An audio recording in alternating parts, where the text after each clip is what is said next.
Cette émission a été rendue possible grâce à la collaboration de J.C. Perrault.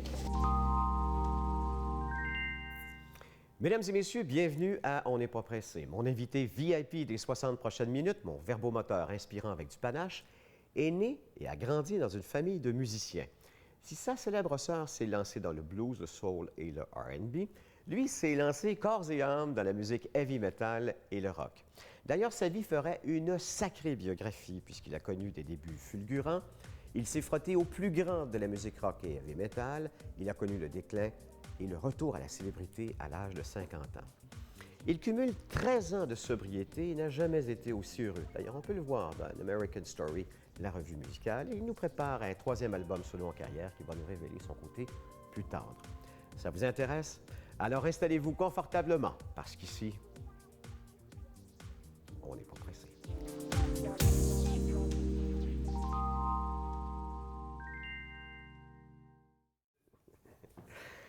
Rick Hughes, je ne sais pas si on va avoir autant de plaisir que j'en ai eu à te découvrir à travers ta carrière, parce que tu ne vantes pas de ta carrière et pourtant elle est impressionnante, autant par ses grands hauts que par ses grands bas. Et tu as survécu à travers tout ça. D'abord, merci d'avoir accepté mon invitation, Rick. Bien, merci de m'avoir invité. Et puis, pour ce qui en est de la carrière, justement, d'emblée, je t'entendais parler de Loulou tantôt. Loulou et moi, on est très proches, on l'a toujours été. D'ailleurs, beaucoup de gens pensent qu'on est des jumeaux, ce qu'on n'est pas. Mais C'est ta sœur aînée, Loulou? En fait, Loulou, elle a 5 ans de plus jeune que moi. OK. Donc, Loulou, quand je faisais la tournée de Metallica, à titre d'exemple, Loulou, elle était tout jeune. Elle n'avait même pas commencé sa carrière de chanteuse encore. Puis elle me regardait sur le côté de la scène comme ça, avec des yeux envieux, parce qu'elle aussi, elle voulait un jour être chanteuse. Mais à l'époque, je ne le savais pas. Puis elle me suivait. Et le premier spectacle de Loulou, elle m'a remplacé parce que, imagine-toi donc, que pendant un entracte, je m'étais fait arrêter. Puis personne ne m'avait vu. Puis j'étais dans une cellule. Voyons donc. Écoute, je commence... C'est pour ça que j'ai dit que ta vie ferait une sacrée biographie, tu vois. Je le disais en ouverture. T'as raison. Il y a quelqu'un qui m'a proposé d'écrire un livre sur ma vie, puis il a déjà trouvé le titre, ça s'appellerait « Les 1001 vies de Rick Hughes ». Et t'en es rendu, écoute, 1001 et tu vas en avoir encore bien plus. Veux-tu, on va faire un peu le portrait, on va dresser le portrait de Rick Hughes parce que vraiment, il est fascinant. 1963, année de ta naissance. Oui. T'es né où, au juste? À Montréal. Montréal. Oui. Tu as grandi dans une famille, on va dire, culturelle, avec un père irlandais et une mère italienne. Ça devait barder dans la maison, ça, ces deux caractères forts. Oui, ça bardait dans la maison, puis je te dirais que ça barde toujours dans la maison. Ah oui, vous avez gardé cette caractéristique-là. Non, mais ce que je veux dire par là, c'est que ma blonde qui me connaît mieux que quiconque, sait très bien comment me prendre pour pas... Parce que, tu sais, barder, c'est une façon de parler. Tu sais, des fois, les Italiens, ils vont c'est juste... l'émotion. Oui, c'est ça. Ils vont juste s'exprimer trop, tu sais. Ouais. C'est pesant pour les gens alentours, tu sais. Ma blonde, elle m'a comme un peu fait comprendre ce concept-là. Donc, tu as plus d'italien que d'irlandais, c'est ça que tu es en train de me dire? Oui, définitivement. c'est ça, Oui, hein? plus d'italien d'irlandais. Il y a Loulou, il y a Dan, il y a qui d'autre dans la famille? Vous êtes 4 enfants, c'est ça? Vous êtes 3 ou 4? C'est compliqué, hein? En fait, on est 5. Il y en a 4 du même père, OK. qui est Bobby Hughes, qui est décédé en 71. Puis ma mère s'est remariée plus tard dans sa vie. Puis elle a eu un enfant avec un autre homme. Fait que lui aussi, c'est mon frère.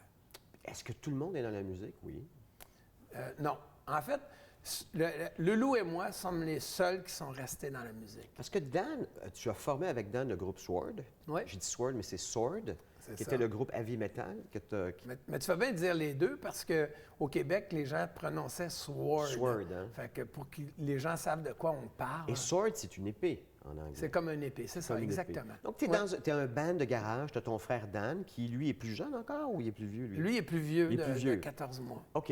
Et vous faites de la musique heavy metal, puis ça pogne votre affaire. Oui, mais il faut se souvenir qu'à l'époque, la musique heavy metal, dans les années 80, c'est pas la musique heavy metal d'aujourd'hui. La musique heavy metal des années 80, c'était un mélange de Led Zeppelin, de AC/DC, de Black Sabbath. Ouais. Puis là, tu mettais ça ensemble, puis là, ça donnait du métal. C'est-à-dire que c'était du rock plus, on va dire, acéré. C'est ça? Oui, c'est ça. C'était ça, dans le fond, OK. Oui, exact. Tu sais, parce que ici, au Québec, quand tu dis heavy metal, les gens ont comme ils pensent à des affaires comme ben garochées. Toi, c'était pas ça. Non, pas du tout. Vraiment pas. Tu signes ton premier contrat de disque avec ton groupe en 1984 avec Aquarius Records et c'est Donald K. Donald qui vous remarque. Comment c'est arrivé? Bien, on était en studio à faire des maquettes, justement, pour notre album, pour présenter à des compagnies de disques. Et le photographe qui était sur place, Hugo Trottier. Ça me dit quelque chose? Ouais. Oui, absolument. C'est le fils de la regrettée Huguette Proulx.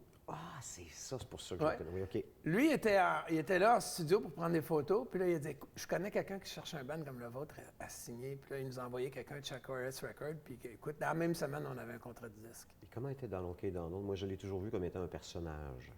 L'as-tu beaucoup côtoyé à cette époque-là avec Aquarius J'ai Records? beaucoup côtoyé Donald Tarleton, Donald K. Donald. Oui, je l'ai beaucoup côtoyé.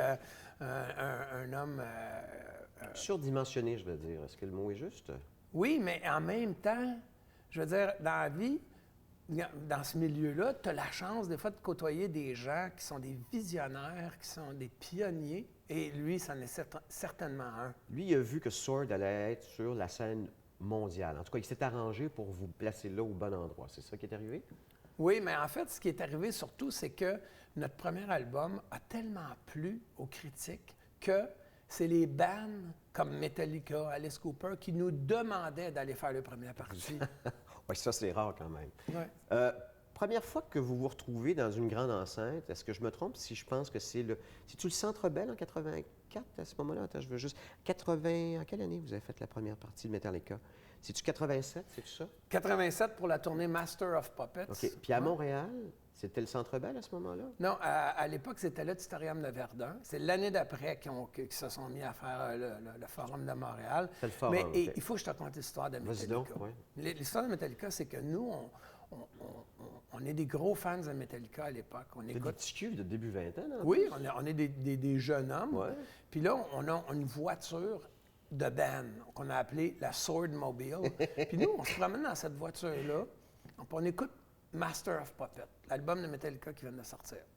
Puis on adore l'album. On l'écoute. Puis là, on s'est loué une maison. Puis on répète dans la maison. Parce qu'on est signé chez Aquarius Records avec Donald K. Donald. Puis là, la sky's the limit. Hein. Puis là, le téléphone sonne. Puis ça donne que c'est moi qui réponds. Puis c'est notre gérant qui m'appelle pour me dire « Rick, t'es-tu bien assis? » J'ai dit « Qu'est-ce qu'il y a? » Il dit « Écoute bien ça. Je viens d'avoir un appel du gérant de Metallica. » J'ai fait « Quoi? De quoi tu parles? » Il dit « Imagine-toi donc qu'ils sont en tournée dans le moment, puis dans leur tour bus, ils écoutent l'album de Sword. » Voyons donc. Fait que vous autres, vous écoutiez leur album, puis eux autres écoutaient le vôtre. C'est la réalité qui dépasse la fiction. Ben oui, mais toujours. Dans la vie, la réalité dépasse toujours la fiction. Mais ça finit pas là. Ça finit pas là. Là, c'est annoncé à l'époque. Il y a des gens qui vont se souvenir de ça. C'est à la télévision, c'est partout.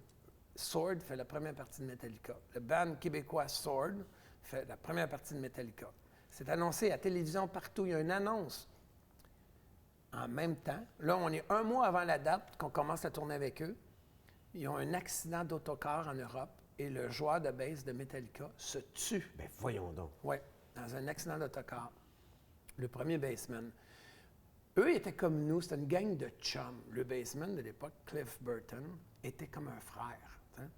Fait que non seulement ils sont démolis, ils sont en deuil. Parce que l'accident en question, c'est qu'ils dormaient tous dans le tour bus, l'autocar.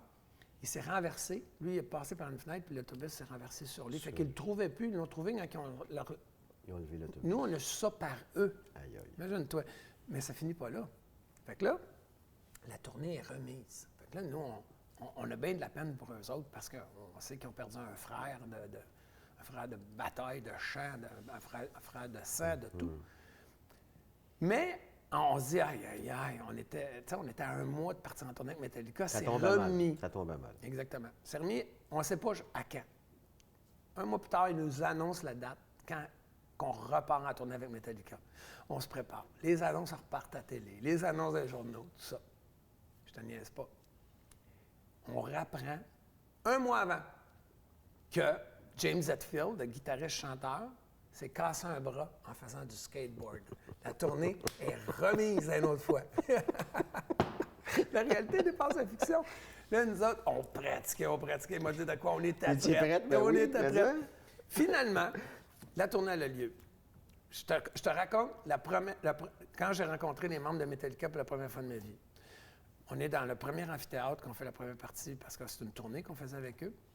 C'était pas à Montréal. On était, je pense, à Regina, quelque chose du genre. Ou au Maple Leaf Garden de Toronto. Je pense que c'est ça, notre premier show. On est en train de faire notre soundcheck, notre test de son. Et puis là, on a hâte de les rencontrer. Puis là, on fait une des chansons de l'album.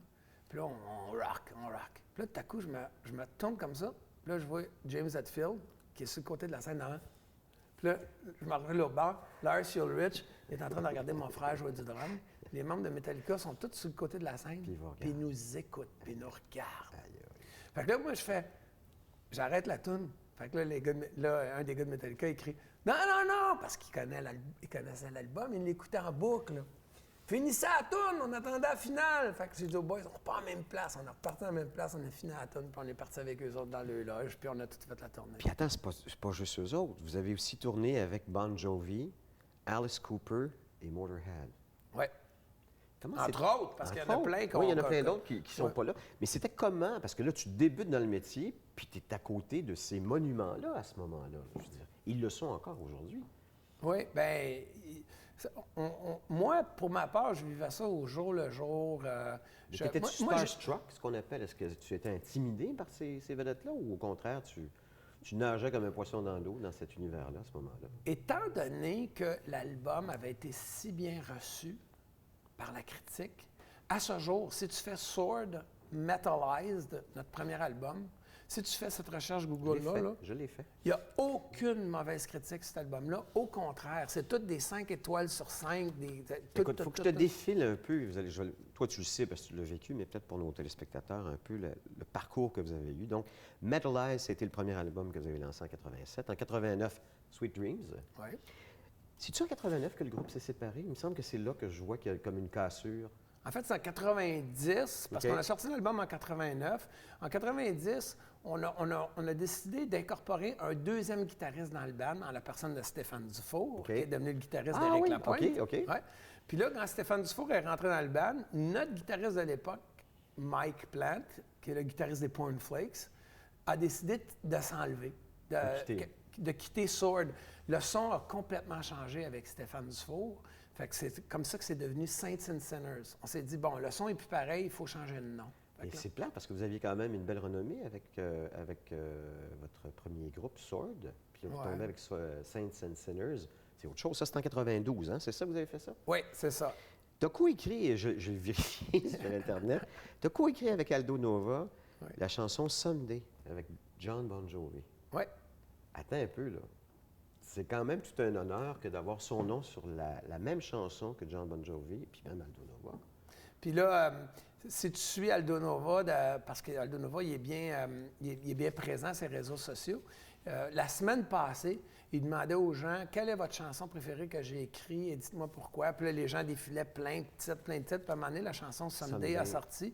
Puis lui, il a répondu « Cette chanson-là a été écrite par Rick Hughes. » Ensuite de ça, je l'ai partiellement réécrit avec lui certains passages pour qu'elle soit plus radio. Puis John nous a aidés avec le texte. Parce qu'il y a deux versions, une version 5 minutes et une version 3 minutes et quelques. Hein? Il y a une version, ce qu'on appelle un radio mix. 1992, ça a été une grosse année pour toi.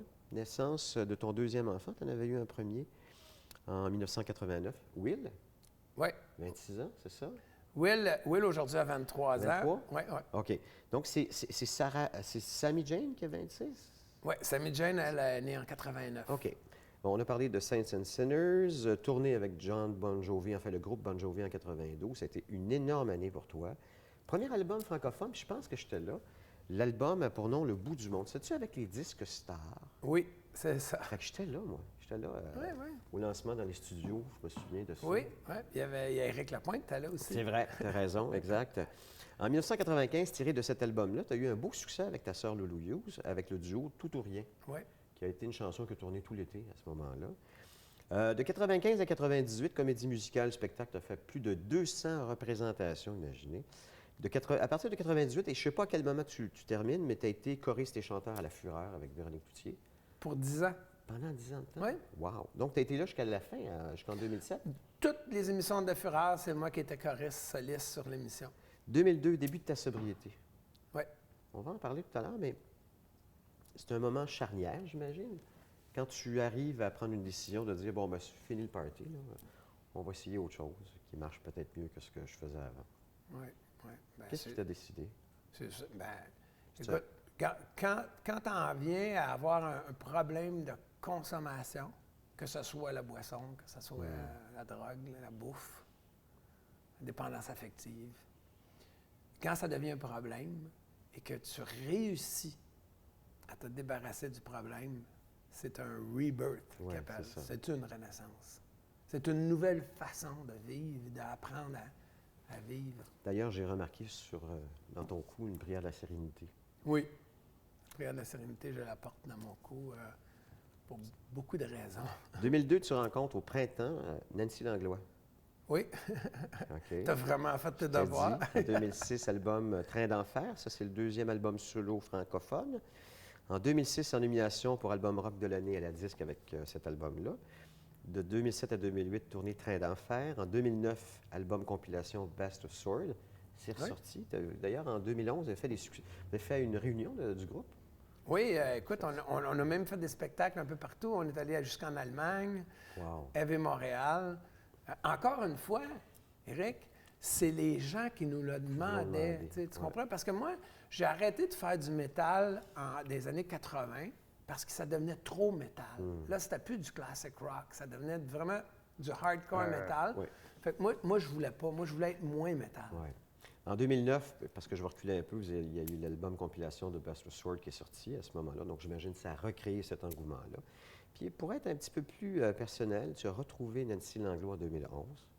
Tu l'as fiancée en 2012. En 2013, candidat à l'émission La Voix, alors que tout le monde te connaissait dans le métier. Et tu t'es très illustré là-dedans. Cette année, tu fais partie de la tournée American Story Show avec Kim Richardson et Marc-André Fortin. Direction musicale Mike Gauthier et mise en scène Christian Zbroka. Tu ne peux pas trouver deux gars plus connaissants dans leur domaine qui vous entourent là-dedans. Premier extrait de l'album Tiens ma main, qui a pour nom Prendre le temps. C'est ce qu'on fait en ce moment. On peut l'acheter sur iTunes.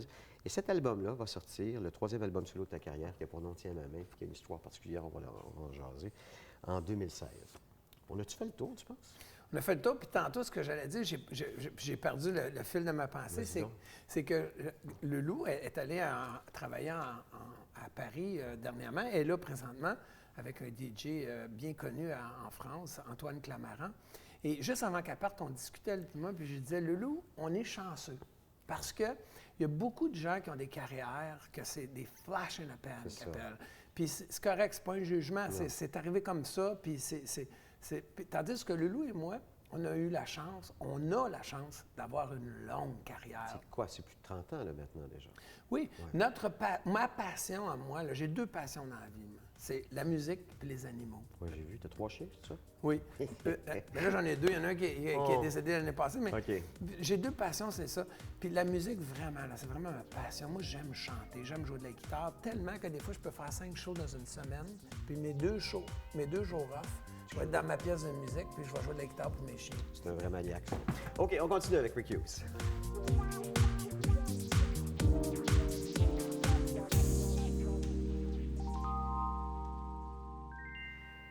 Je savais que j'aurais pas besoin de te poser beaucoup de questions pour qu'on ait un échange tous les deux, mon Rick. 5 sujets qui tiennent à cœur à mes invités à ce moment-ci de l'émission, puis on en discute, OK? Le premier de tes sujets, c'est souvent celui qui remonte en premier, c'est la famille. Parle-moi de la famille. Bien, tantôt, dans ton intro, c'était tout vrai. Tout ce que tu as dit. Le déclin, tout ça. Sauf que il y a de quoi qui manquait dans l'intro que qui n'est pas nulle part dans les oui, bios, bien sûr, que je vais te le dire. C'est que début 90, quand mon deuxième enfant est venu au monde, j'étais déjà rendu à ma Xème tournée. Tu parles de Will. Will, c'est ça, en 92. J'étais rendu à ma Xème tournée. Moi, j'ai commencé à faire de la tournée en 84, genre. Donc, rendu en 92, là, j'avais fait le tour de la chose. J'avais fait le tour du monde plusieurs fois. J'étais allé jouer au Japon, j'étais allé jouer partout avec mon band, parce qu'à l'époque, il n'y avait pas l'Internet, il n'y avait pas Céline, Simple Plan, qu'eux autres, maintenant, ont tout. Donc, la compagnie 10 était prête à me faire un autre album, puis moi, j'ai refusé. Il y a bien du monde à l'époque qui m'ont traité de fou parce que j'avais la porte ouverte pour la carrière internationale. Mais, comme je viens de t'expliquer, j'avais fait le tour du monde plusieurs fois. Ça n'avait pas grossi mon compte de banque, bien au contraire. Ça l'avait grossi la bébite parce que souvent, en tournée, tu es loin de tes proches, tu es loin de ta famille. Puis tout ce que tu as comme temps, c'est du temps à aller dans un restaurant, prendre un verre, avoir du fun, puis à pas vivre la vraie vie aussi, là. Exactement. Puis, sais-tu quoi? Il ne faut pas généraliser. Moi, je connais beaucoup plus d'amis musiciens qui ne sont pas alcooliques, qui ne sont pas drogués que le contraire. Les gens m'ont dit souvent, c'est un milieu difficile pour ça. Moi, je leur réponds, non, c'est pas vrai. Non. Je veux dire, il y en a dans tout. Il y en a dans de l'alcoolisme, il y en a dans la construction, il y en a Tous les métiers, t'as raison. dans les avocats, dans tous les corps des métiers, il y en a. Mais disons que c'est un milieu, disons, un peu plus propice à ça, parce que la fête vient avec aussi, tu sais. Oui, mais un after-show, là. tu as raison, sauf que moi, je pense, mon humble avis, c'est que il y a plus d'hypersensibles Ah, ben oui, dans le ça. milieu Ben oui, ben artistique. c'est sûr, C'est c'est l'hypersensible souvent qui a besoin C'est vrai. de s'automédicamenter quand tout devient trop. Puis moi, tout était tout le temps trop. Donc, j'étais en tournée, j'étais à l'autre bout. J'avais une femme une femme et un avait enfant qui avaient besoin de moi. Ben oui, puis toi, t'es pas là. Moi, j'étais en tournée. Puis, vu que j'étais un hypersensible, ben, j'ai découvert ça plus tard, je m'automédicamentais. Bien, qu'est-ce que ça fait? Souvent, ils disent l'alcool rend l'homme égal à la bête. Bien, c'était vrai dans mon cas. Tu sais, j'avais plus de famille, plus de patrie, un coup, quand j'étais rendu un peu buzzé, mettons. Puis là, Là, on tombe dans le dark. non, là. mais c'est correct. C'est correct que je comprends ce parcours-là. Mais ce que j'allais dire à propos de la Vas-y donc, famille, vas-y donc. c'est que quand j'ai arrêté, quand j'ai dit non, je refuse de faire un autre album, je mets fin à mon contrat. C'était pour. Je me disais, je suis quand même une bonne personne, je suis un bon chanteur, je suis capable de me débrouiller, je vais me trouver de la job ici au Québec. Donc, puis je serai plus loin. je vais pouvoir élever mes enfants. Je ne voulais pas être un père qui ne voit pas ses enfants grandir. Cette femme-là avec qui tu as eu ces deux enfants-là, elle n'est plus dans ta vie, vous vous êtes Non. séparés. Est-ce que c'est la résultante de tout ça, dans le fond, de tes problèmes d'alcool, ta distance alors que tu étais loin, ton manque peut-être d'implication auprès des enfants parce qu'à cause du métier, là?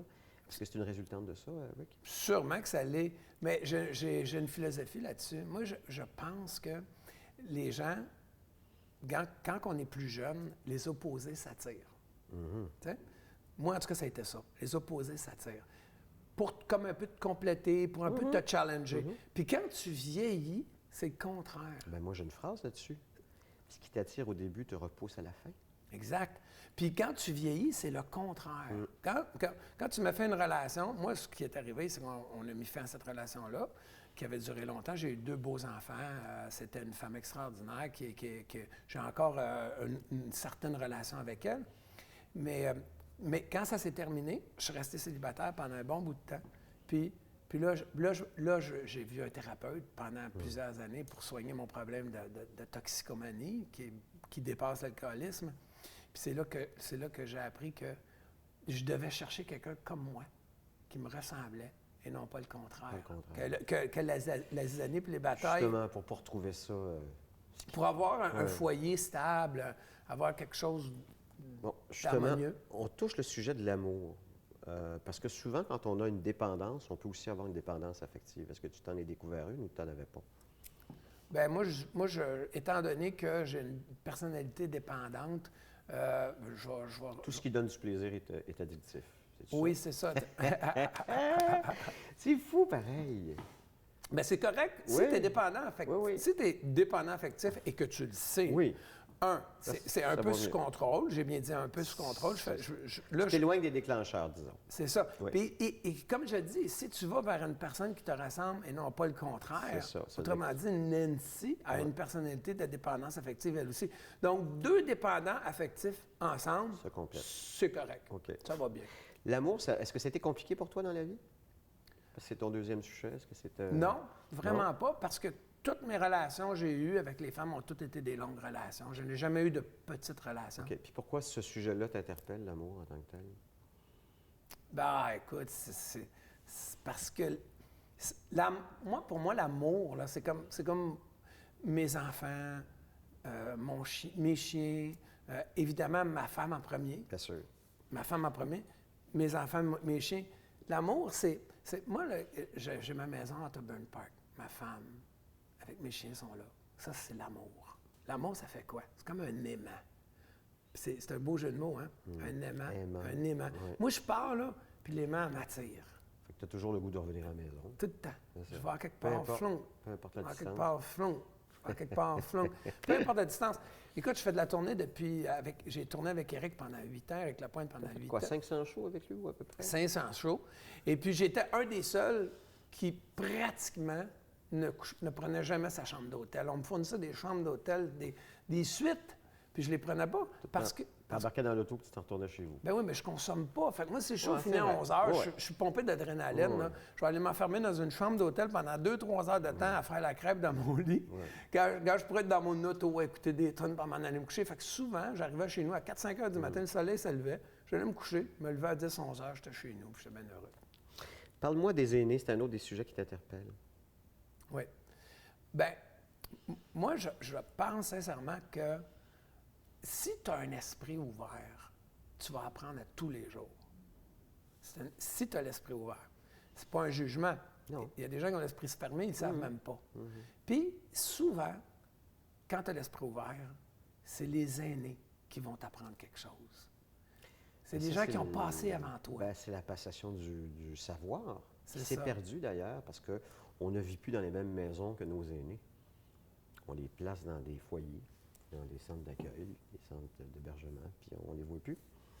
Oui, tu as raison. C'est une des raisons. Tu as tout à fait raison. C'est très déplorable.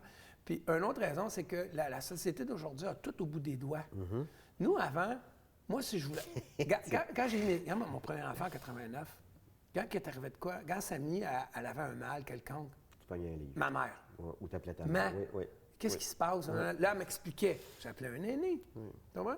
Elle allait voir dans ses livres, elle checkait ses affaires. Puis là, c'est elle qui nous disait qu'est-ce qu'il y en a. Aujourd'hui, les jeunes couples, quand ils ont des problèmes, il y en a qui font ça. Puis c'est bravo à ceux qui le Tant font. mieux, ouais. Mais sinon, Puis, c'est le web, tu as raison. sinon, c'est plomb. Ouais, Google. C'est ça.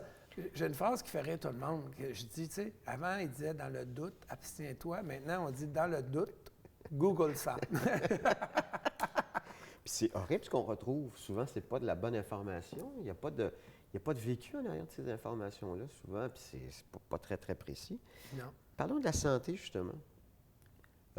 Tu l'as un peu magané, j'imagine, pendant bien des années, puis tu en prends soin aujourd'hui, ou tu as toujours été quand même assez conscient de ta santé, Ben, malgré tes excès? Bien, je te dirais quand même que c'est quand comme on disait, je pourrais écrire un livre. Quand j'ai commencé ma carrière, là, j'étais discipliné comme ça se peut pas. C'est pas pour rien qu'on s'est rendu au top très rapidement. Les 2 albums de Sword étaient très, très durs à chanter. C'était un genre de mélange entre Led Zeppelin et AC/DC vocalement, ce que j'avais à chanter. Il fallait que tu fasses attention à ta voix. Je faisais très attention. Tout le temps de Sword, là, je te dirais, là, de 80 à 90, c'était quand même assez sous contrôle.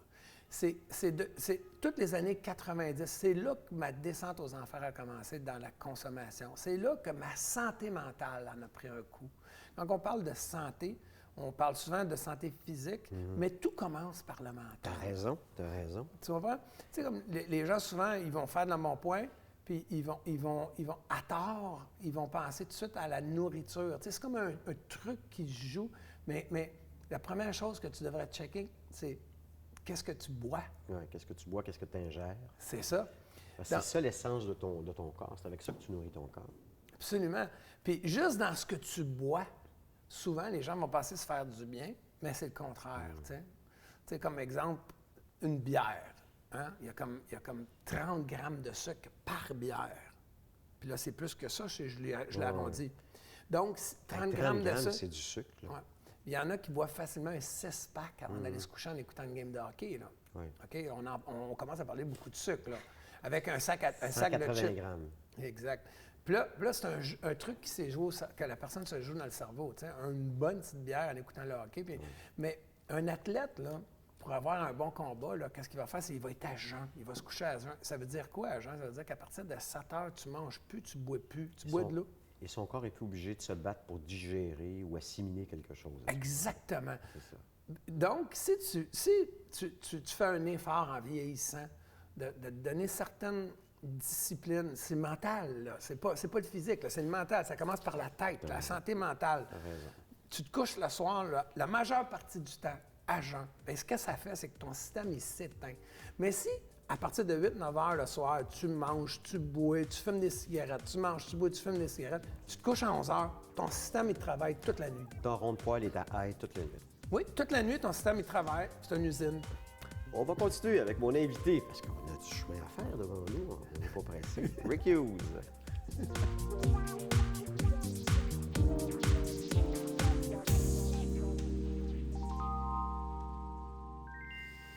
On pourra peut-être quasiment faire 1h30, la manière qu'on jase tous les deux. Ça va, c'est bien, merci. Hein? C'est le bout de mon émission où je demande à mes invités de me parler de 3 moments qui ont changé leur vie et de 3 citations qui les définissent. Le premier des moments, et on en a glissé un mot tout à l'heure, c'est la mort de ton père. Tu avais 8 ans. Il est mort de quoi, ton père? Mon père, c'était un musicien, imprimeur de métier. Irlandais, on l'a dit. Irlandais, exactement. Il est rentré travailler un soir avec un mal de tête, et puis il s'est effondré. Puis il y avait un caillot qui avait pris au cerveau, puis Il a fait un AVC? Oui, Quel âge a-t-il à ce moment-là? 29 ans. 29 ans? Oui, 4 enfants. Ben voyons donc. Oui.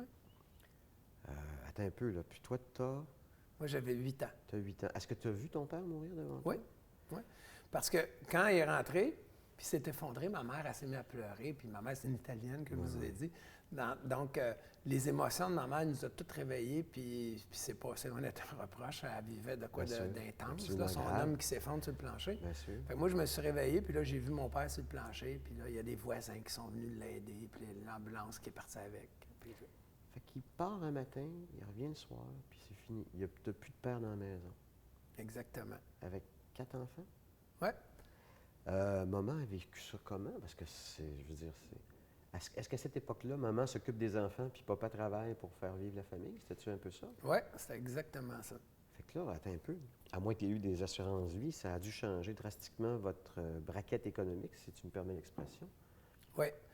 Mon père était un homme intelligent, un homme prévoyant, donc il avait assuré ses arrières, mais ça n'a pas duré longtemps parce que, tu sais, on était quand même 5, là. Mais ma mère, étant italienne, tout le côté italien de la famille s'est réuni alentour de nous. Ils nous ont aidés, là, tant bien que mal. Es-tu resté avec des séquelles de la mort de ton père? Oui. Bien, j'ai découvert ça plus tard, tu sais, avec mon alcoolisme, puis les thérapies, j'ai découvert que le jour ou l'année que mon père est mort, cette année-là, moi, j'ai perdu mon boss, j'ai perdu mon repère. Tu étais proche de ton père? Bien, à cette époque-là, non, parce que les hommes, mon père, il avait... Cette génération-là, oui. Oui, cette génération. Bien, son groupe de musique répétait chez nous. Fait que ça, je me souviens de ça, de la musique, que je descendais dans l'escalier puis j'écoutais mon père chanter, tu sais. Mais, écoute, à 8 ans, j'ai des souvenirs de mon père, mais le souvenir le plus marquant, c'est celui-là. C'est celui de sa mort, puis du salon funéraire et tout ça, tu sais. J'en ai des souvenirs de mon père, que je jouais avec lui dans le lit, puis de l'entendre jouer de la guitare, sortir sa guitare en dessous du lit, puis jouer du Johnny Cash à ma mère. J'ai tout ça là, en mémoire, là, mais c'est une mauvaise note. C'est une mauvaise note, hein, pour parler en musique. Là. Ouais, comment tu fais pour virer ça de bord? Parce qu'on ne peut pas avoir ce mauvais souvenir-là de quelqu'un qu'on a tant aimé. Bien, écoute, chose sûre, c'est que en 89, à la naissance de mon premier enfant, c'était très, très intense, émotivement, parce que c'était comme un genre de... C'est comme si on me redonnait une vie, tu sais. Oui. Tu sais, j'avais perdu une vie, puis on m'en redonnait. Puis là, enfin, tu regouttais à la vie plutôt qu'à la mort que tu avais connue à travers la mort de ton père. C'est ça. Ben ouais. Est-ce que tu penses que ta consommation est reliée à ça, à ce traumatisme-là, de voir son père mourir devant soi? Bien, pas nécessairement, parce que mes autres frères et sœurs n'ont pas eu la bataille de l'alcoolisme que moi j'ai connue des années 90. Ton père n'avait pas de problème de consommation, il n'y avait rien de ça? Bien, ça serait injuste de dire oui, parce qu'à 29 ans, tu sais, même si mon père avait une réputation d'être sur le party, c'était un musicien, puis il aimait bien sa bière, puis il aimait bien ça être sur le party. Il y a 29 ans aussi. À 29 ans, tu sais, si, je ne sais pas, je pense pas. OK. un autre des moments qui a changé ta vie, c'est quand tu as vu le film de Led Zeppelin, The Song Remains the Same. D'ailleurs, c'est un film que tu as vu alors que tu avais 14 ans, en 1977, qui avait été tourné les 27, 28 et 29 juillet 1973 au Madison Square Garden.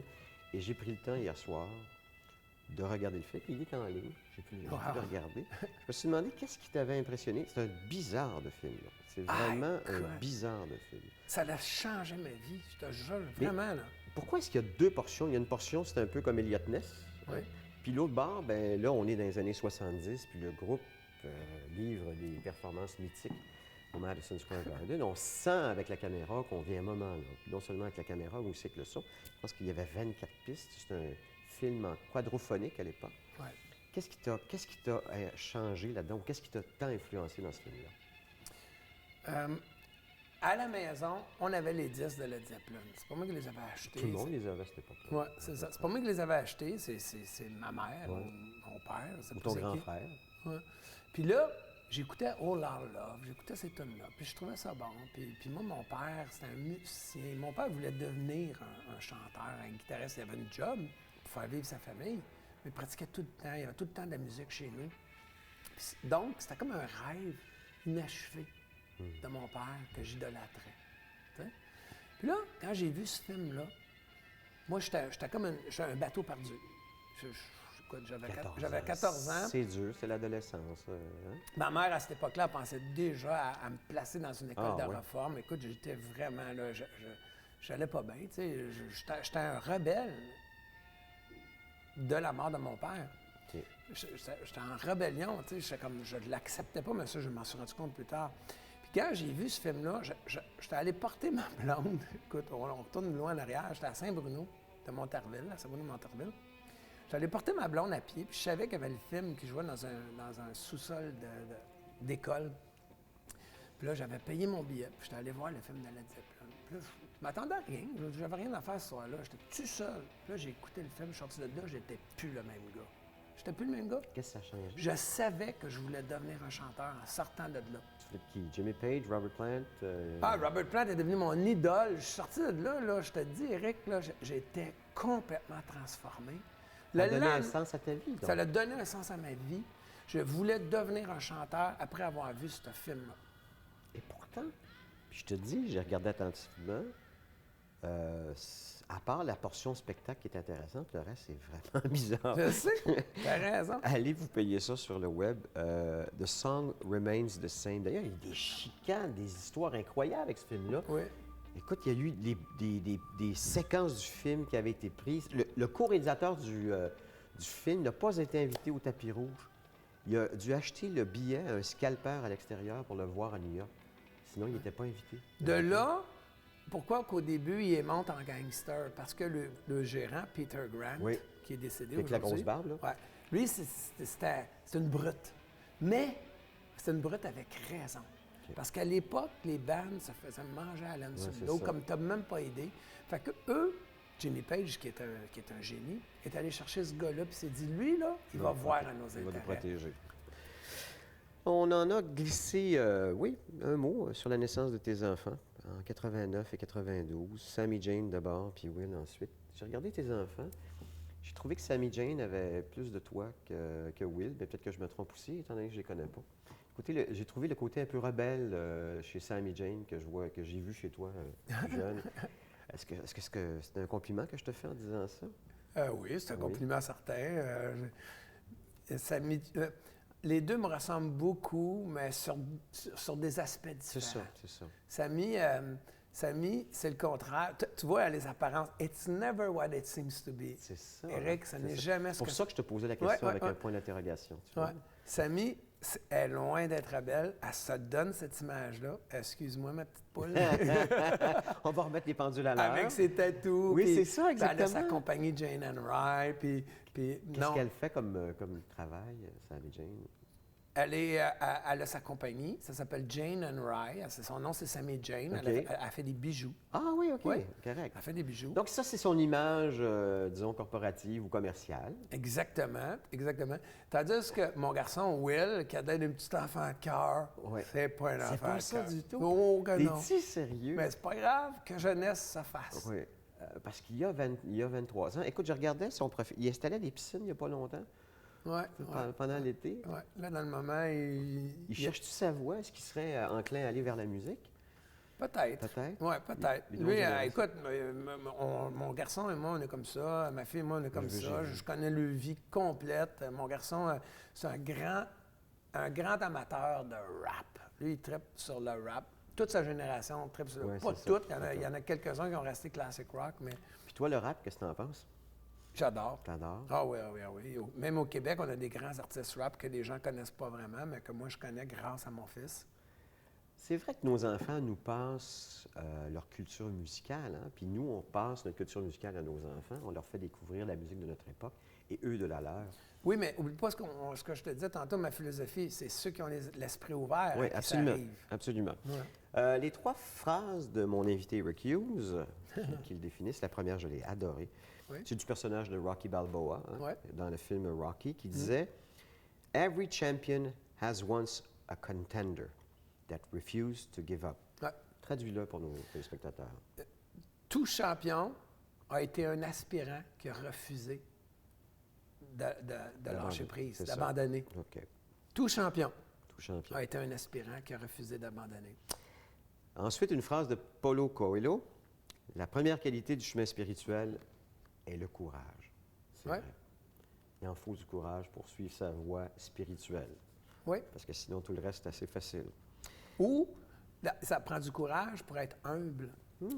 La pour aller vers la spiritualité, mais même la prôner à ses enfants, à son entourage, ça prend du courage. Parce que souvent, les gens vont juger. Ouais. Ils vont dire, bon, c'est quoi là? Puis passer d'une vie à la mode à un mode de vie aussi. Ah, c'est Hein? beau ça. C'est beau, hein? Ouais. Puis la dernière de tes pensées. Mon Dieu, merci de guider mes pas et mes pensées. C'est drôle parce que avant de commencer l'enregistrement, tu as fait un petit signe de croix. Tu as demandé quoi? J'ai fait cette prière-là. Tu as dit ça. Moi, c'est ma prière fétiche. Je la dis tout le temps, avant chaque spectacle, chaque représentation. Là, dans le moment, j'ai une tribune, je m'adresse à des gens. Je demande, je remercie le bon Dieu de guider mes pensées. Je peux dire, Je le les prends pour bonnes acquis choses, qu'il le c'est ça, fait. C'est ça. Ben, je peux te dire qu'il le fait.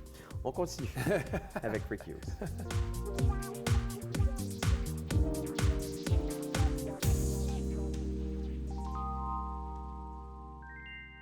10 questions, 10 minutes. Je pars d'un mot qui me fait penser à mon invité et je trouve des synonymes. Et de ces synonymes, j'invente des questions. OK. OK. Le mot qui m'a fait penser à toi, c'est détour. Parce que tu as pris des détours dans ta carrière. Hein? OK? Oui. Alors, de détour, on va parler de astuce. Quelle astuce t'a été le plus utile pour réussir dans ce métier, Rick? Je te dirais la persévérance. Persévérance. Ben, c'est ça qui tient, parce que la victoire n'est pas toujours acquise. Là. La victoire n'est jamais acquise, selon moi. Ouais. Jamais. Jamais. Un bon show, c'est juste un bon show. Ça ne veut rien dire. Ouais. Le prochain, il se fait une laryngite, et là, puis là, les critiques sont là. C'est vrai. On est dans le monde de l'éphémère quand on est dans le monde du spectacle aussi. Parce Oui. que ce qu'on fait, à moins que ça soit gravé sur un DVD, sur un disque, Tu sais, tant mieux que les gens nous adulent ou nous idolâtrent, tant mieux. Mais moi, personnellement, j'idolâtre genre des gens qui s'occupent des personnes que personne ne s'occupe, c'est ça. des Ça peut être un mécanicien, ça peut être un boulanger. aidants ouais, naturels, c'est ça, on en parle absolument. beaucoup ces temps-ci. Absolument. Ou même un chercheur sur des maladies qui travaille dans l'ombre, puis que... Eux méritent qu'ils soient des idoles, en fait, tu as raison, d'une certaine Selon façon. moi. Boucle. Avec qui de ta famille ou de tes amis n'as-tu pas pu boucler la boucle? Mon père. Ton père. Tu y parles-tu encore? Oui. Des fois? Qu'est-ce que tu lui dis? Si c'est pas trop indiscret, bien sûr. Ben, Tu lui parles disons, dans quel moment tu lui parles? Des moments de tristesse ou des moments de victoire? écoute, je te dirais que je fais environ 150 shows par année. Puis avant chaque show, je fais 3 prières. Puis les 3 prières s'adressent à lui. OK. Fait que je lui parle au moins 150 fois par année. Fait que la ligne, elle marche. Elle marche Oui, très la bien. ligne est ouverte. OK. Complication, toujours en lien avec le mot détour. Qu'est-ce qui, pour toi, est compliqué, Rick? C'est très bonne question. Je te dirais tout le côté administratif de gérer sa carrière. Parce que j'ai pas de gérant, je gère moi-même ma carrière. Ouais. Et puis là, American Story Show, booker mes spectacles, le Ricky O Show, mes spectacles hommage à Led Zeppelin. J'ai fait un album cette année. Tes remises de taxes, tes droits d'auteur, tes ci, tes ça. Et voilà, tout ça, là, ouf. C'est des écueils. Ouais. Est-ce que Nancy t'aide? Nancy, non seulement elle m'aide, écoute, elle fait tout, elle me coach, elle me calme, elle me conseille. Une chance qu'elle est là, hein? Mais OK, on va parler du mot déviation comme détour, OK? Ton chemin de vie a dévié à plusieurs reprises. Te reste-t-il des regrets de ne pas avoir emprunté le droit chemin? il y a une phrase que j'ai entendue un jour que j'ai achetée. Moi, je suis un acheteur de phrases. C'était, dans la vie, il ne faut pas y avoir de regrets. Il n'y a que les choses que l'on fait et les choses que l'on ne fait pas. Fait que moi, j'ai fait des choses, et je les assume, et ceux que j'ai pas fait, j'ai passé à côté. C'est correct. Je pense qu'avec ce qu'on s'est dit, toi et moi, tu n'aurais peut-être pas été ferré pour être une vedette internationale puis vivre ça toute ta carrière, bien, même si tu y as goûté d'une certaine façon, même d'une belle façon. C'était peut-être pas ta destinée. C'est ça. Oui. C'est ça, exactement. Puis souvent, les gens ont plus d'ambition pour nous que nous-mêmes, on en a pour soi-même. Oui. Parce qu'on connaît où est notre zone de confort à nous. Moi, comme je te disais tantôt, Éric, c'est sérieux. Pour moi, le rôle de père, c'est mon rôle le plus important de ma vie. C'est ça là, qui est le plus important. Celle-là de la rockstar, je l'assume bien. Je suis capable d'arriver sur une scène puis plaire à tout le monde puis bien défendre mon stage. Je comprends pourquoi. Parce que, étant donné que ton père n'a pas été là tout au cours de ta vie, il a fallu pour toi reprendre cette relève-là. Puis, à quelque part, un peu inventer ce rôle-là que tu n'as pas vu longtemps dans ta vie. Quand tu as 8 ans, tu ne te souviens pas de grand-chose de ton père aussi à ce moment-là. Ça a sûrement un lien, mais chose sûre, c'est que je ne suis pas un saint pour ça, parce que la majeure partie du monde, c'est ça. Tu sais, tu pars avec des bonnes intentions. La majeure partie du monde qui ont des enfants, là, c'est parce qu'ils veulent les voir, puis ils veulent vivre avec eux, puis ils veulent aller au parc safari, puis ils veulent aller à la ronde, puis ils veulent aller à Disney être World, puis être là à l'école quand il faut rencontrer les professeurs. Mais moi, au début, à cause de la carrière, je ne pouvais pas. Fuite. Au cours de ta vie, qu'est-ce que tu as fui le plus? Wow! Qu'est-ce que j'ai fui? Je me suis fui moi-même. Je n'acceptais pas sûrement ma spiritualité. Moi, j'ai été étiqueté rocker parce que quand j'étais jeune, j'étais rebelle, mais j'étais un hypersensible. OK. Fait que je pense que je me suis fui moi-même. Donc, ta spiritualité est arrivée beaucoup plus tard. Oui. Est-ce que ça concorde avec ta sobriété? Oui, absolument. Oui. Okay. C'est le mouvement des AA, c'est un mouvement anonyme. Puis là, il y a des gens qui vont me critiquer pour le dire, mais moi, je le fais pour aider quelqu'un qui m'écoute présentement. Je vais faire une petite parenthèse, je vais la fermer aussitôt. Mais c'est le mouvement des AA qui m'a sauvé la vie puis qui m'a amené cette spiritualité-là. Fin de la parenthèse. Parfait. Histoire. Si l'on se servait de ton histoire de vie pour faire un film, ça serait un film de quoi? Ça serait les 1001 vies de Rick Hughes. Il y a quelqu'un qui a écrit un article. Vous pouvez le googler, c'est encore sur le web, ça s'appelle comme ça. Puis on m'a offert d'écrire un livre qui s'appellerait comme ça. Puis peut-être un jour, je vais me mettre là-dessus. Tu es jeune encore. Ouais. Mystère. Qu'est-ce qui pour toi n'est plus un mystère? Qu'est-ce qui n'est plus un mystère? Si tu n'as pas de réponse, tu n'as pas de réponse. Non, j'aimerais ça répondre à ça. Qu'est-ce qui n'est plus un mystère? Moi, je pense que comme je te disais tantôt, de toujours garder l'esprit ouvert. Parce qu'avant, il y a plein de choses, je me disais, comment que cette personne-là peut penser de même? T'sais? Comment cette personne-là peut réagir comme ça? Puis après ça mais quand tu as l'esprit ouvert, tu te dis, OK, j'ai pas besoin de comprendre. La personne a réagi comme ça parce qu'elle a son vécu. Absolument. C'est vrai, tu as raison. Si tout le monde pensait de même, ça éviterait bien des problèmes et bien des guerres aussi. Hein? Tournant, quel moment de ta vie aimerais-tu changer? Aucun. Parfait. Voix. Décris-moi la route qu'il te reste à parcourir. Que du beau, que du bon. J'espère j'espère rester en santé mentale et physique le plus longtemps possible pour pouvoir être là pour moi et les gens que j'aime. Et puis tes fans aussi. Il ne faut pas les oublier. Oui, c'est ça. Tu as tout à fait raison. Conclusion de l'émission.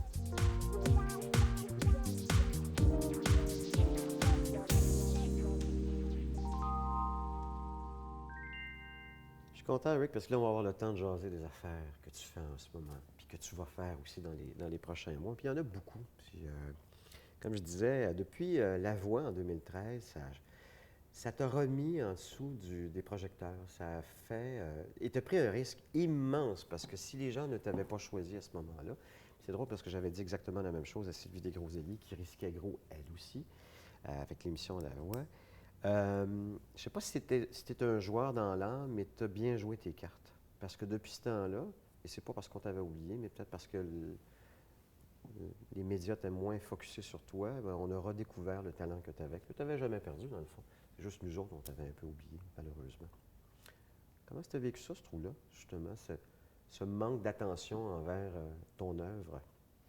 Ben écoute, c'était à calculer d'une certaine façon. OK. Tu l'as dit tantôt, j'ai aimé que c'est toi qui le dis quand tu as dit peut-être que tu n'étais pas destiné à ça. C'est ça. C'était exactement ça qui est arrivé. Parce que quand j'ai arrêté les tournées en 92, là, j'ai fait de la comédie musicale, j'étais avec d'autres chanteurs, je n'étais plus en avant-plan. Quand j'ai pris la job à La Fureur, de 98 à 2008, j'étais choriste. J'étais en arrière des projecteurs. Oui, c'est ça, tu n'avais pas la pression. C'est ça. Et quand je suis embarqué sur la tournée d'Éric, qui a duré 8 ans, même chose, j'étais choriste, j'étais en arrière.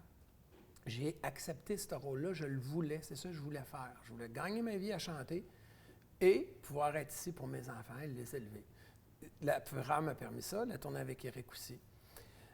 Maintenant, quand Nancy est arrivée dans ma vie, la santé mentale est revenue, j'ai fait la paix avec plein de choses. Nancy est devenue ma plus grande fan. C'est elle qui m'a poussé à retourner en avant.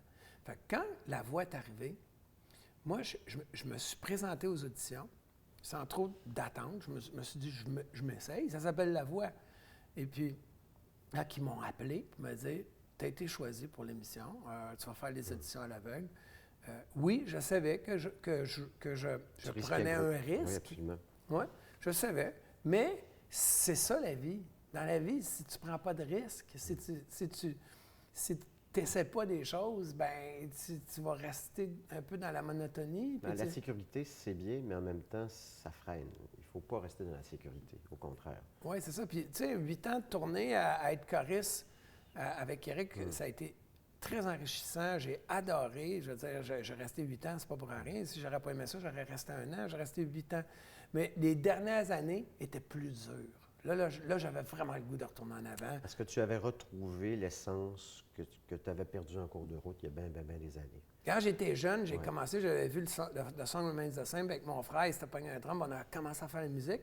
Bien, le fait que j'avais arrêté de consommer, c'est que le rebirth, la renaissance, m'a comme redonné le goût à faire mes chansons et à me présenter moi-même. Bon, justement, tes chansons, il y a un album qui a pour nom Tiens ma main, en fait. Tiens ma main. Tiens ma main. Ouais. Troisième album solo francophone. Là, en ce moment, il n'y a qu'un extrait de cet album-là qu'on peut entendre, qu'on peut acheter sur iTunes. Oui. Qui est C'est-tu prendre le temps? Oui, prendre le temps. Prendre le temps. Oui. Puis Tiens ma main, ben, l'album, écoutez, on va le tenir dans mes mains, Wally. Il me l'a donné à part de ça. C'est une primaire que j'ai là entre les mains, Rick, parce que c'est en 2016 que tu vas véritablement le lancer? Oui, en 2016, oui. Présentement, les gens peuvent se le procurer, mais seulement comme un spectacle ou via le site Internet. Est-ce que je me suis trompé en disant qu'on va découvrir un Rick Hughes qu'on ne connaissait pas?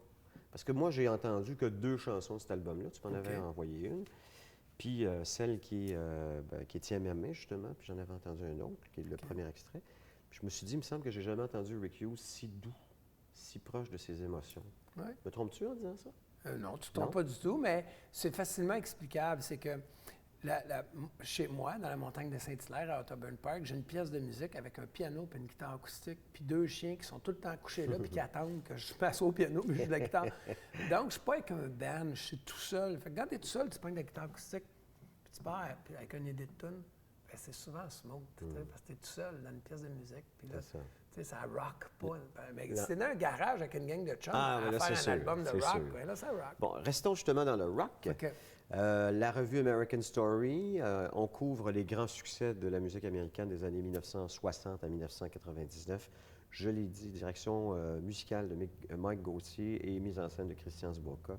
Tu chantes avec Kim Richardson et Marc-André Fortin. C'est comment être avec... Kim Richardson, tu l'as beaucoup côtoyé, j'imagine? Bien, pas tant que ça. Pas tant que ça? Je la connais depuis toujours. Oui, c'est ça. Oui, on a fait des télétons Vous avez dû vous ensemble. croiser, c'est ça, exactement. On s'est croisés OK. ici et là. Elle était beaucoup plus proche de ma sœur. Elle puis Loulou, il y avait, C'est il y avait vrai, une belle OK, relation. voilà. Oui, t'as J'avais raison. tout le temps des nouvelles de Kim par Loulou. Puis là, ben, depuis 1 an qu'on travaille ensemble, parce que ce show-là, on l'a commencé cet été, mais on avait commencé à le travailler bien avant. Et puis, écoute, Kim Richardson, quelle chanteuse Absolument. incroyable. Ouais. Incroyable. Vous avez le même nombre d'années d'expérience, si je ne me trompe pas, hein, à peu près une trentaine d'années? Absolument. On a beaucoup de choses qui se rassemblent. c'est ça. On a presque le même âge. On est même 2 Capricornes. Ah oui, OK. Puis Marc-André Fortin, comment ça colle avec lui? Comment ça se passe? Ah, écoute, encore une fois, je ne veux pas avoir de l'air du vendeur, mais c'est vrai, Marc-André, quel chanteur incroyable. Le casting est parfait. Parfait. Parce que Donc, Kim, chacun, vous avez votre couleur pour interpréter les succès de cette époque. exactement. Chacun notre couleur, chacun notre forté aussi. Hein? Parce que Marc-André, il est très, très fort. Forté, tu parles de quoi? C'est l'énergie, le forté? Le forté, c'est tes forces. C'est quoi tes forces à toi? Moi, c'est OK. quoi les miennes? OK. C'est quoi les forces à Marc-André? C'est quoi les forces à Kim? Puis en vieillissant, ta voix, elle fait quoi? Est-ce qu'elle est plus... Faut que tu y fasses plus attention ou au contraire, elle est plus forte? Faut faire plus attention parce qu'on vieillit. Faut pas surestimer le corps. Ouais. Faut Parce que vraiment... tu chantes des grosses tunes dans ce spectacle-là. Là. Oui, bien, en général. En général aussi, c'est vrai. C'est Dans vrai. mon show, le Ouais. Ricky O Show, c'est la même chose. Je fais de AC/DC à Led Zeppelin en passant par Johnny Cash puis par mes chansons à moi. Fait que je couvre pas mal tout. Alors, tous les détails des dates de tournée, puis il y en a plein, il va en avoir en 2016 aussi, c'est la revue americanstory.com ou il y a la page Facebook aussi de la revue americanstory.com. Puis si on veut des détails sur ta carrière, puis te suivre, parce que tu as aussi des spectacles plus intimes, hein, Rick Hughes, ça s'appelle donc Intime et acoustique, c'est bien ça? Intime acoustique, j'ai aussi le Ricky O Show. Je ça. fais, comme je te disais tantôt, je fais entre 100 et 150 spectacles par année. J'aime bien ça chanter. L'homme est bien occupé, alors rickhughes.co ou sur Facebook. Je vais vous lire la dédicace que Rick Hughes a rajoutée à son album. Et ça va résumer tout ce qu'on a pu dire pendant cette émission-là. Regardez ça court et touchant. Oui. Merci à maman et à mes frères et sœurs. Je remercie mes amis de m'avoir soutenu. Nancy, je remercie le ciel de t'avoir mis sur ma route. Je n'aurais pas fait la moitié de ce que j'ai fait sans toi. À mes enfants, je vous aime. Je voudrais remercier Dieu de m'avoir guidé, Rick. C'est tout à fait toi. Ah, rien d'autre à dire. T'es touché, hein? Ouais. Je n'ai pas fini de te toucher. J'ai trouvé quelque chose pour toi. On va faire une gorgée d'eau. Vas-y donc. À chaque fois que je termine une émission, je choisis une citation. Toujours parce que ça me fait penser à mon invité. Puis ça prend souvent bien du temps. C'est peut-être le moment le plus court de l'émission, mais c'est le moment sur lequel je m'attarde le plus. Parce que pour moi, ça a une signification. Et souvent, ces paroles-là, je me dis, si la personne a une résonance, c'est que j'ai trouvé exactement la bonne note. Parce que moi, avec, je suis un musicien, là, d'une certaine façon. Là. Ah ouais. Hein? Certain. T'es un artiste, ça, c'est sûr. C'est sûr. T'as un cœur d'artiste. Alors, la citation que j'ai choisie pour toi vient du légendaire auteur-compositeur et interprète Bob Dylan. Ah, j'adore Bob Dylan. 74 ans qu'il a, Bob Dylan. J'en chante dans American Story Oui. Show du Tu Bob chantes Dylan. quoi de lui? Je chante How Does It Feel, OK. Rolling Stone. OK. Ouais. Il Je avait chante dit- tellement de chansons Oui, dans le c'est ça show que que j'étais là, voyons, c'est ça. Oui, c'est laquelle? laquelle? Celui qui n'est pas occupé à naître est occupé à mourir. Ah, C'est lui qui avait dit ça. c'est lui qui a dit ça, hein? Ouais. Voilà, mon Rick, ça fait le tour Merci de beaucoup. cet entretien qu'on a eu tous les deux. Merci, remercie. Eric. Lâche Merci pas. de m'avoir invité. Ça me fait vraiment plaisir. Merci. Je vous donne rendez-vous à la prochaine émission dont on n'est pas pressé. Bye tout le monde.